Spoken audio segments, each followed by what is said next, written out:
Amerika kan selalu terkenal dengan selalu kepengen minyak ya. Kalau kan ada istilah sekarang yang kayak kalau negara lo punya minyak, lo nggak punya nuklir ya salam gitu salam. lah gitu kan. Siap-siap aja ya. gitu. Nah, Mbak Nita ini pernah ikut KTT. Iya. Menghadiri di 2016. 2016. Nah, itu kebaca nggak kedekatan Venezuela dengan Cina itu? Seberapa mesra waktu itu kelihatannya? Tata kelola perangnya Amerika berantakan banget ya dari Ya di sini di juga era Trump. Tata kelola perang. Iya, soalnya kan Segitunya nggak nggak siap. lewat DPR juga kan. nggak ya. lewat Makanya DPR, dia mau dia. nggak lewat DPR, dan DPR-nya juga bilang lu bukan kayak gitu intelnya gitu, lu siapa yang ngasih intel gitu. Bisa jadi itu bangun-bangun tidur terus Trump ngide, kayaknya nyerang Venezuela asik nih gitu.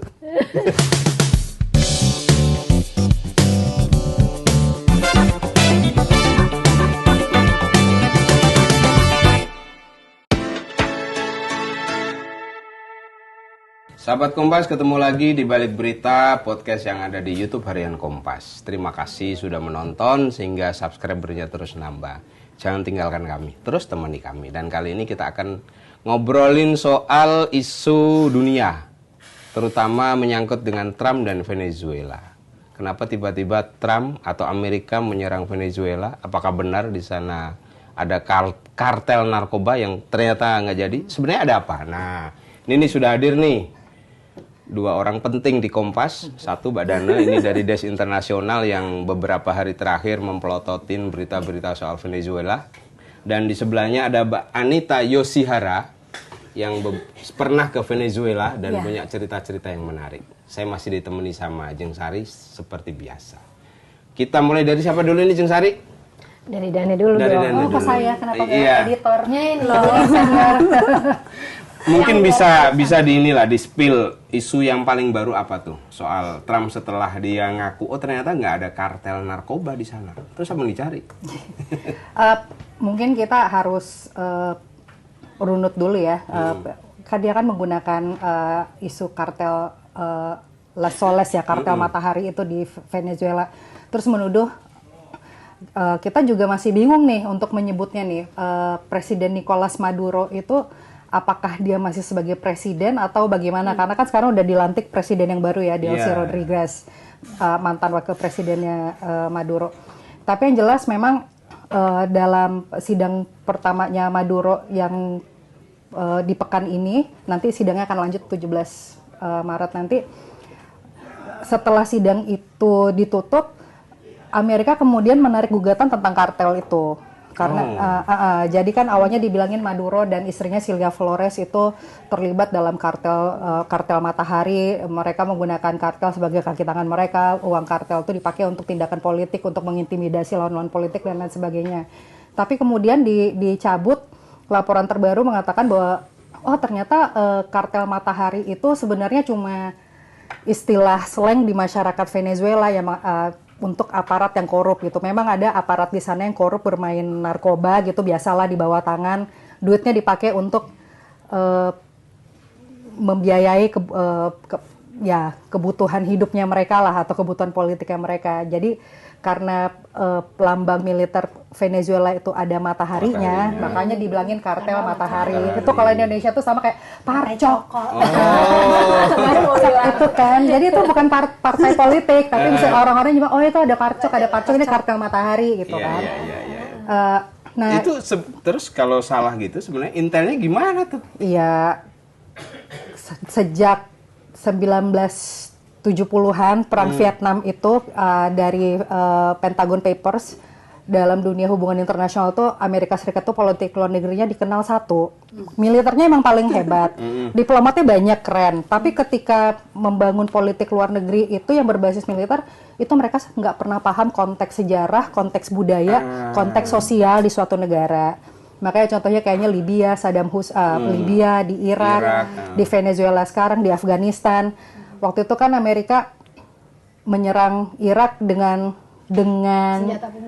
senjata pemusnah massal dan dengan ide bahwa kalau Saddam Hussein disingkirkan, Irak akan baik-baik saja. Tapi ternyata mereka nggak paham bahwa konteks sosial, konteks politik, konteks sejarah, konteks budaya masyarakat Irak itu jauh lebih kompleks, yang ini bukan persoalan Saddam Hussein itu sendiri, tapi ada yang banyak. Dan jadi Sekarang jadi negara gagal ya. Sekarang jadi negara gagal. Jadi sekarang dengan Venezuela itu kan kita juga bertanya-tanya, nah gimana nih dengan gugatan yang tentang kartel narkoba itu ditarik, karena kalau kita membaca gugatan itu sendiri, para pengamat hukum di Amerika itu sendiri juga masih meragukan gitu. Bukannya mereka tidak menentang narkoba, tapi mereka bilang bahwa ini gugatannya lemah karena ketika mereka membaca berkas gugatan itu lebih banyak kesimpulan dibandingkan bukti konkretnya gitu. Trump ini pijakannya nggak jelas ya. Peres. Oh. Peres. Ini mestinya dia belajar skripsi ya, kan nggak bisa langsung bab 5 kesimpulan tuh nggak bisa. Ya, gitu. 1, 2, 3, 4 dulu. Emang bukan nggak paham, emang peres. Peres. Emang sengaja. Iya, jadi dengan ini kan kita juga nggak tahu ya, maksudnya nantinya gimana gitu. Kalau Maduronya kan ya udah wallahu alam ya, dia udah ditahan dan segala macam. Yang kedepannya kan adalah bagaimana dengan Venezuelanya itu sendiri gitu. Venezuelanya itu sendiri ternyata mereka survival mode-nya cepat banget gitu kan. Setelah nggak ada narkoba ternyata ada minyak gitu kan. Itu peres Ya, ini ada minyak, terus minyaknya Venezuela itu termasuk minyak yang terbaik di dunia gitu kan, yang karena dia kan kekentalannya itu kepekatan dan kekentalannya itu melebihi minyak-minyak yang lain gitu. Jadi kalau di minyak Amerika itu dalam laporan Badan Energi Amerika itu yang kita baca, minyak buminya tuh encer, cuma bisa dibikin bensin. Kalau Venezuela itu dengan minyak yang sekental itu tuh bisa bikin aftur, bisa bikin solar, bisa bikin aspal, bahan-bahan bakar industri yang besar-besar itu minyak Venezuela. Jadi kenapa dunia itu sekarang krisis solar, salah satunya karena produksi di Venezuela itu rendah. Jadi ada minyak itu sendiri, tapi itu juga jadi pertanyaan kan, karena infrastruktur minyak di Venezuela itu udah rentak gitu, udah jompo. Yang bahkan yang balik ke datanya EIA, di Venezuela itu cuma ada 25 pipa yang berfungsi, dan itu pun suka bocor gitu loh. Pipa-pipa itu dibikin di tahun 70-an. Wih, udah rendah sekali ya. Udah 50 tahun nggak pernah dirawat dan suka bocor gitu loh. Terus buat perbaikin pipa itu aja itu biayanya 58 M dolar AS. Nah, kalau buat produksi minyak ke dalam batas yang pokoknya ekonomi. Pokoknya perbaikin semua infrastrukturnya dulu deh. Kita belum ngomongin produksi gitu kan. Itu butuh 100 miliar di luar USD ya. USD. Dan kira-kira tuh lebih dari 10 tahun gitu loh. Untuk pengerjaannya itu. Untuk ngerjainnya. Nah, balik ke itu tadi, terus motif sebenarnya apakah memang minyak itu yang diincar kira-kira? Ada beberapa motif sih yang sebenarnya kita lihat. Nomor satu ya memang ada minyak ya. Karena of course ya Amerika kan selalu terkenal dengan selalu kepengen minyak ya. Kalau kan ada istilah sekarang yang kayak kalau negara lo punya minyak, lo nggak punya nuklir ya salam gitu lah gitu kan. Siap-siap aja gitu. Yang nomor dua adalah menjenggal Cina. Jadi sejak zaman Hugo Chavez itu yang Venezuela dijatuhin sanksi, 80% minyaknya Venezuela itu kan diekspornya ke Cina. Ke Amerika itu cuma 20 sekian persen kok, dan nggak stabil juga ya. Jadi mereka juga pengen menjegal pengaruh Cina di sana gitu. Pengaruh kedekatan Venezuela ke Cina, ke Rusia, ke Iran, karena negara-negara itu yang ngebeli minyaknya Venezuela gitu. Jadi ada salah satu yang dugaannya kita termasuk mencegah pengaruh dari 3 negara itu di kawasan benua Amerika itu. Oke, ini soal kedekatan dengan Cina ini, Bu Nita ini pernah, Mbak Nita ini pernah ikut KTT, menghadiri di 2016. Nah, itu kebaca nggak kedekatan Venezuela dengan Cina itu? Seberapa mesra waktu itu kelihatannya? Sebenarnya ya, kalau dilihat dari fakta-faktanya aja ya, sebenarnya presidensi waktu itu sih nggak datang ke KTT gerakan non-blok ke-17 ya tahun 2016 itu. Tapi kalau lihat dari perangkat-perangkatnya sama nuansanya tuh kelihatan bahwa itu bantuan dari Cina. Sekarang gini, 2015 saja dia udah inflasi 180% ya. Kemudian waktu September saya ke sana itu 2016, itu inflasi sudah 240%. Dan mereka itu tahun 2015 itu kan kalau nggak salah pertumbuhan ekonominya itu minus 5%-an sekian lah ya. Waktu itu sebenarnya mereka harusnya menggelar KTT Gerakan Non-Blok itu di tahun 2015. Tapi karena ada krisis ekonomi, terus kemudian merebet ke sosial kemasyarakatan, akhirnya di 2016. Itu pun masih menjadi pertanyaan. Soalnya loh dia krisis. Kok bisa nekat gitu loh gelar KTT gitu. Akhirnya pas kami juga yang berangkat dari sini juga bertanya-tanya kan. Banyak juga delegasi lain juga mungkin bertanya-tanya soal dari mana sih mereka dapat. Nah, setelah sampai ke sana ternyata kan ini kan seharusnya kan biasanya KTT itu kan ya di ibu kota negara ya, atau mungkin di daerah yang dekat-dekat dengan ibu kota negara. Ini kita tuh KTT-nya itu digelarnya itu di pulau tersendiri di Laut Karibia, di Margarita Island. Itu sekitar 480 kilometer dari Caracas. Tapi itu sama kayak kalau Indonesia bikin KTT di Bali. Di Bali ya. Cuman kan kalau itu kan enggak terpencil lah. Ini kayak pulau kecil gitu kalau di remote map banget kan. gitu ya. Ini bukan tujuan wisata juga ya. Tujuan wisata juga sebenarnya, cuman belum terlalu ramai kalau nggak salah waktu itu ya. Terus tapi waktu sampai ke sana tuh kita ngelihat kayak mobil-mobilnya, bis-bisnya itu baru. Dan itu mereknya tuh merek-merek Cina itu loh. Oke. Yutong, Udah ada Wuling di situ? Belum lah. Jadi donaturnya Cina.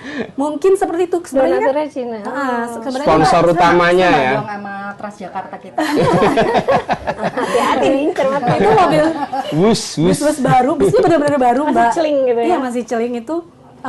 Mereknya Yutong. Lalu untuk yang kepala-kepala negara itu ada mobil khusus untuk mereka yang bawa kepala negara itu mereknya Hongqi. Tulisannya Hongqi itu ya, Hongqi itu. Dan itu juga masih baru-baru. Masih baru semua. Saya nggak tahu ya apakah itu memang dibawa secara khusus ke situ nanti dibalikin lagi atau memang untuk bantuan. Tapi kan kalau di nalar ya, secara logika itu kan nggak mungkin dengan kondisi negara yang Lagi kayak yang gitu. 240% inflasinya. Inflasi yang kemudian tahun itu jadi 800 bahkan 800%. Nah itu bisa melaksanakan KTT yang begitu besar ya. Itu kan ngundang. Padahal non-blok ya. Nah ini kaitannya dengan Cina juga selain soal dukungan fasilitas gitu ya. Jadi waktu itu tuh ada, kalau KTT itu kan ada dokumen kesepakatan terakhir itu yang harusnya diumumin. Nah waktu itu ada satu poin yang nggak disetujui oleh 10 negara ASEAN. Itu soal Laut Cina Selatan. Nah, jadi sikapnya gimana tuh? Ya dia kayaknya pengen dukung Cina ya, dukung Cina terkait dengan isu-isu Laut Cina Selatan. Nah, jadi kalau menurut saya ya waktu itu memang sudah terlihat sekali ya. Bestiannya. Bestian.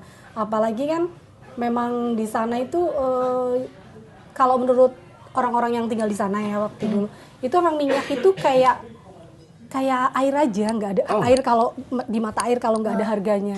Jadi sebelum krisis itu katanya, kalau misalnya kita ke pom bensin gitu ya, istilahnya ke pom bensin, kita nggak bayar juga nggak apa-apa, karena waktu itu tuh kalau nggak salah 1 liter tuh nggak sampai 1 bolivar gitu loh. Jadi memang murah sekali. Jadi kalau misalnya memang tujuannya ke minyak. Mungkin sangat mungkin gitu. Waktu itu kalau nggak salah itu kejatuhannya krisis juga kan dipicu oleh harga minyak dunia yang turun juga. Nah dari situlah mungkin Cina masuk kali ya. Oke. Nah, jadi seperti itu. Soal pengalaman pribadi itu, soal inflasi itu, bisa digambarin pengalaman terkait misalnya kalau beli atau makan, jajan kayak gimana? Bisa jajan. Ya bisa sih, bisa. Jadi gini. Sampai ke Caracas ke bandara internasional itu kami kan pengen jajan kan ya, mau jajan. Terus kami bilang, kami yang dari Jakarta ini bilang ke orang KBRI, kami mau nukar uang dong gitu. Di mana ya? Bahaya Mbak kalau nukar uang di sini, kondisinya udah bahaya gitu kan. Maksudnya bahaya karena bawa uang banyak, sementara di situ orang-orang udah krisis, subsidinya kan dicabut semua ya waktu itu, karena memang kondisi negaranya anggaran pendapatannya juga turun gitu kan. Terus akhirnya yaudah Mbak kalau gitu dikawal, kami mau nuker uang, money changer dikawal. Iya itu kan money changer itu. Money changer, padahal itu di bandara loh, di dalam bandara. Tapi memang itu kayak crowded banget ya bandaranya itu. Kalau dibayangin tuh kayak bandara mana ya, bandara di daerah kecil. Tapi rame. ya rame, tapi tuh rame kayak Pasar gitu. kayak pasar gitu. Jadi rame banget kan. Maksudnya orang-orang, saya nggak tahu ya kok banyak orang yang misalnya nawarin apa, nawarin jadi porter, Bukan rame Bukan rame bukan rame warga setempat. Akhirnya kami kan dianterin ke money changers itu Dikawal sama orang-orang KBRI. oke. Terus udah ke sana, kaget dong, kita awalnya mau nuker 300 karena bertiga mau nuker kan. $300 Amerika. Pas waktu lihat $100 itu dapatnya satu tumpuk dan itu satu tas ransel. Kira-kira berapa kilo tuh beratnya? 2 kilo ya? gitu? Lebih kayaknya ya. Karena kan di sana memang pecahan uangnya kan kecil ya, 50 sama 10, paling besar tuh kalau nggak salah waktu itu 100. Jadi banyak, jadi dapat banyak banget. Cuman kita udah seneng nih, dapatnya banyak nih ya. Pas udah ke Margarita Island, kita makan kan nasi goreng itu ternyata harganya 1 gepok. Jadi uangnya tuh nggak ada artinya sama sekali. Menang di besarnya aja ya. Besarnya modal. Emang ini parah banget, Mbak, karena memang sudah lama kan sebenarnya kan itu semenjak 240 kan waktu itu ya, 20% inflasinya. Itu sebenarnya kan krisisnya sejak 2015 ya. Awal 2013 bahkan ya. Pas Maduro baru dilawan 2013 itu. Itu Baru kan ditunjuk awal sih krisis. Iya, ditunjuk karena Chavez meninggal kan. Nah itu jadi memang parah. Sebenarnya bayangan kami kan dari sini kan udah baca-baca dulu tuh ya, baca-baca. Katanya waktu itu udah mulai chaos karena banyak yang penjarahan. Orang tuh susah nyari makan waktu zaman itu ya. Cari makan karena mereka punya uang, tapi barangnya tuh nggak ada. Katanya sih impornya cuma dari Brasil waktu itu. Terus akhirnya ya bayangan kami kan sampai sana tuh bisa ngelihat itu ya, bisa meliput situasi yang seperti itu. Ternyata malah diisolasi gitu. Diisolasi karena jam malam. Dan ruang geraknya lainnya. diisolasi. Sama KBRI juga sama diwanti-wanti. Bahaya karena waktu itu emang kriminalitas katanya tinggi. Cuman waktu itu beberapa kali lihat di Margarita Island itu ada yang ngantri. Entah antri apa, antrian panjang. Oh, nggak tahu antrian. Nggak tahu antrian apa, cuman panjang banget. Mungkin makan kali ya atau apa. Nah, ini terakhir nih, kira-kira dengan kondisi seperti ini, apakah Venezuela itu akan menjadi Irak berikutnya? Atau negara yang gagal gitu? Kalau misalnya dibilang negara yang gagal atau itu enggak juga ya, karena kan nomor satu kan faktor yang paling menentukan kalau seandainya ada intervensi negara asing dari Amerika lah contohnya. Kalau kita ngambil Irak, Libya, Afghanistan, itu adalah militer yang terpecah kan, perang saudara jadinya. Contohnya kayak di Libya, kalau kayak di Irak pemerintahannya nggak didukung oleh masyarakatnya. Kalau yang di Venezuela kan militernya udah pulang kan ke barak dan mereka mendukung Delcy Rodriguez gitu kan. Untuk masyarakatnya sendiri ya kita nggak bisa tahu bagaimana masyarakat di dalam negeri Venezuelanya itu berpendapat gitu. Karena yang anti Chavez, anti Maduronya 7,7 juta orang udah keluar kan. Venezuela itu kan krisis pengungsi terburuk nomor 2 di dunia, 20% warganya itu keluar 7,7 juta, bayangin itu totalnya. Yang nomor satu kan yang kita lihat adalah transisi pemerintahan ini oleh Amerika tidak berpihak kepada masyarakat. Karena kan kalau seandainya dia memang niat untuk transisi kan selama ini kan pertama kan Amerika itu kan nomor satu menggunakan azas narkoba yang nggak jelas itu kan. Apalagi ini dikritik penangkapannya itu kan adalah invasi tuh. Berbeda kalau mau melihat yang benar-benar kasus Amerika nangkep presiden karena dalil narkoba itu kasus di Honduras 2022. Itu presidennya Hernandez itu terbukti memang terkait dengan kartel dan menggunakan narkoba dan kartel sebagai kaki tangannya. Dia itu ditangkap 2022 itu 2 minggu setelah masa jabatannya selesai. Jadi si Hondurasnya udah pemilu, udah ada pemenangnya, kan dia udah masa jabatan kedua nggak bisa. Terus 2 minggu udah penyerahan sertijab ke presiden baru, 2 minggu kemudian dia ditangkap. Penangkapannya itu oleh kepolisian negara Honduras bekerja sama dengan Badan Narkoba Amerika. Jadi itu bukan invasi. Legal karena memang ada buktinya kasusnya. Terus dari negaranya itu sendiri juga mengatakan selama dia menjabat kan dia nggak bisa digugat ya. Ini begitu dia udah ini polisi yang masuk. Kalau ini kan diinvasi langsung diinvasi ke gitu kamar tidurnya.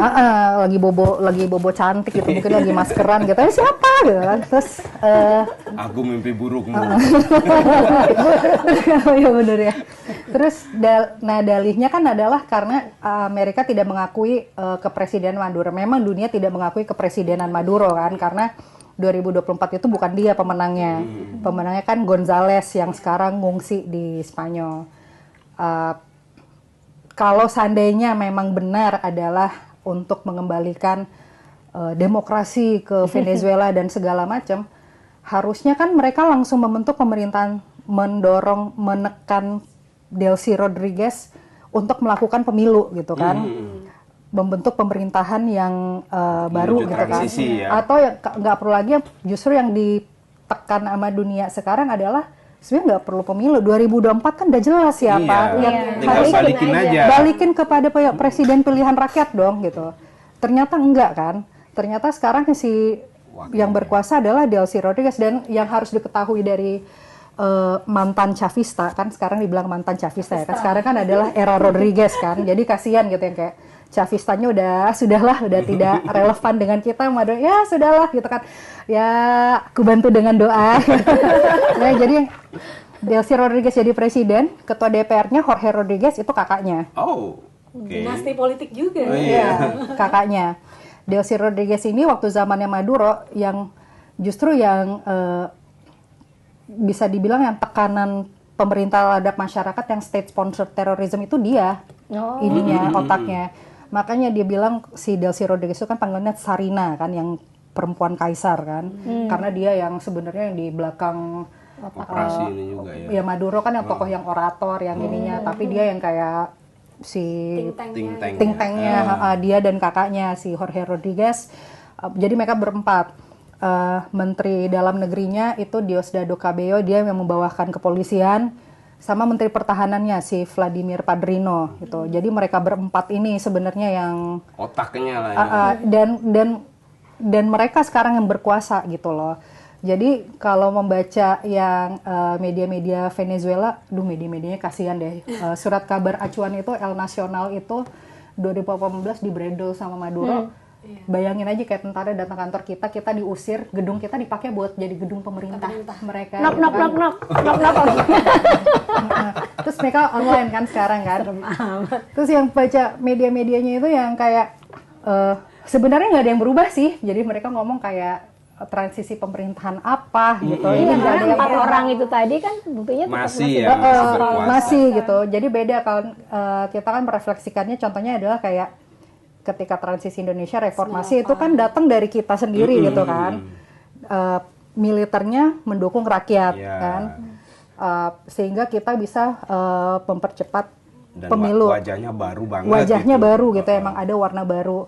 Kalau yang di sini kan ya rezimnya beda. Mereka tidak menggunakan lagi ideologi yang dibuat oleh Hugo Chavez dulu yang Chavista. Sekarang mereka menggunakan yang baru gitu. Dengan minyak sebagai transaksinya. Yang pertama akan dibeli oleh Amerika itu kan, jadi Amerika ini minyak itu kan numpuk tuh di gudang-gudangnya di Venezuela. Jadi Venezuela itu tahun 70-an sampai 99 produksi minyaknya itu 3 juta barel per hari. Per hari. 99 sampai 2025 itu karena sejak Chavez itu 1 juta barel per hari. Desember 2025 itu jadi 300.000 per hari. Kok turunnya banyak banget? Turunnya karena blokade Amerika itu kan kapal nggak bisa keluar masuk tuh. Jadi minyak itu numpuk di gudang. Jadi si perusahaannya PDVSA itu Petroleo de Venezuela itu bilang kayak, ya kita nggak bisa produksi minyak, mau disimpan di mana gitu kan, numpuk.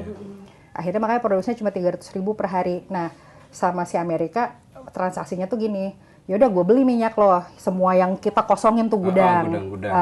Itu udah mulai diangkutin sekarang kan. Gue beli, duitnya gue kirim ke lo, tapi rekeningnya gue yang bikinin. Gitu, aku bukakan rekening gitu. Jadi kan. Jadi pinnya siapa yang pegang? Ya itu dia, makanya pin ATM-nya siapa yang megang gitu kan. Ya kamu boleh megang sih, tapi buku tabungannya kita yang megang gitu kan. Nah terus itu duit yang dari minyaknya Mas Faik, Mas Faik aku beli gitu kan. Aku jual ke Mbak Nita, Mbak Sari gitu kan, dapat duitnya. Mas Faik ini duitnya ya, tapi duitnya aku taruh ke rekeningnya yang aku bikinin gitu. Ini kartu ATM-nya. Tapi nanti Mas Faik pakai duit ini buat beli produk-produk dari Amerika semua. Produk pertanian, produk industri, produk kesehatan, pangan, otomotif. Perang dan sebagainya. Jadi ntar lo impor semuanya dari gue gitu loh, kayak gitu. Setelah itu mereka ambisinya adalah mau memulai produksinya minyaknya sampai 30 juta barel per hari. Nah itu begitu itu yang orang-orang yang kayak para pakar ekonomi di Wall Street apa ya ketawa dong, gimana ceritanya gitu kan. Orang itu udah 300.000 per hari, pipanya cuma 25, udah menggap-menggap gitu kan. Siapa yang mau investasi gitu kan. Sementara duitnya juga diambil gitu kan. Jadi ini nanti apa? Jadi negara boneka gitu? Ya nggak tahu juga. Kalau Venezuela kan kalau mau dibilang apa enggak juga kan, mereka kan tidak semudah itu Ferguson gitu kan. Mereka kan juga ada intrik-intrik ininya gitu kan, nggak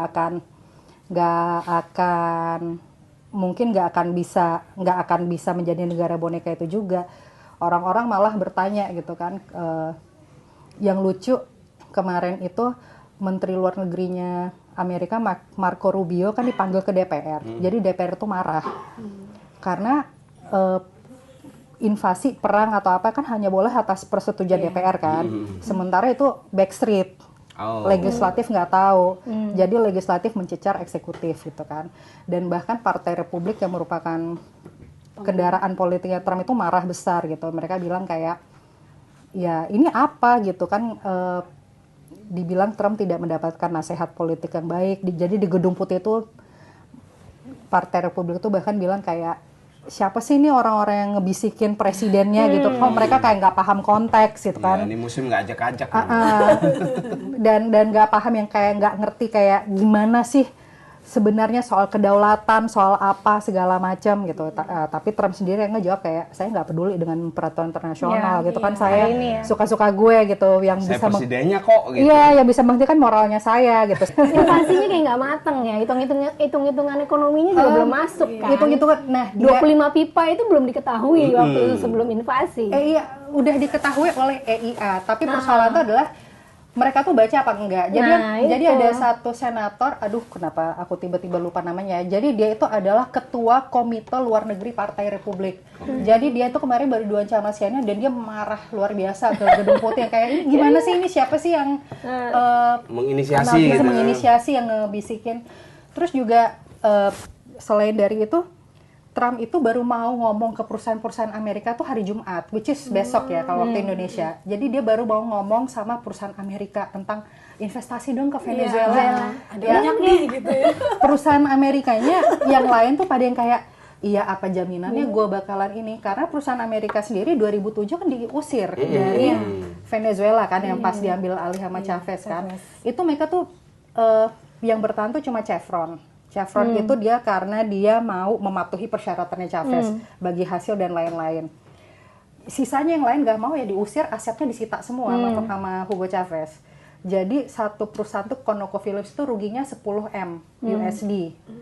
Jadi orang-orang tuh pada bilang, setidaknya yang pengamat ekonomi tuh pada bilang kayak gimana caranya dia mau ngajakin perusahaan itu investasi. Perusahaan tuh pasti yang pertama kali masih trauma kan, apa jaminannya gitu kan, gue nggak bakal ditembakin gak ini. Terus perusahaan yang lain kan, dan perusahaan kan masih punya dendam, lu investasi bayar dulu utang lo ke gue tuh bayarin, gimana caranya ngomongin gue investasi gitu kan. Pasti nggak mungkin kan yang Trump bilang udah kamu relakan saja. Jadi ini ada trauma, ada trust issue ya.